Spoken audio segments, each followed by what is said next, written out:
کسی بودن مهم نیست، انسان بودن سخته و این سختی همون زندگیه. خواهش میکنم به من قول بدین که این سختی رو دوست داشته باشین.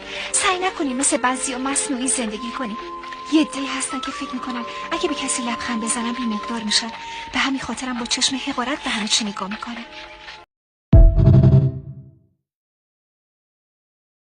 لذت‌های بزرگ مهمترین چیز دنیا نیستن، بلکه اهمیت دادن به چیزهای کوچیک مهمترین چیزه.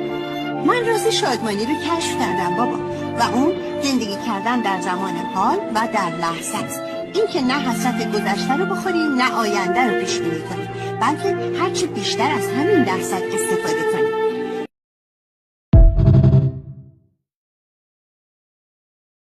لذت‌های بزرگ مهمترین چیز دنیا نیستن، بلکه اهمیت دادن به چیزهای کوچیک مهمترین چیزه.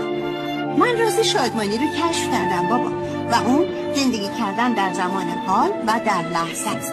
این که نه حسرت گذشته رو بخوری نه آینده رو پیش بینی کنی، بلکه هرچی بیشتر از همین درصد استفاده کنی.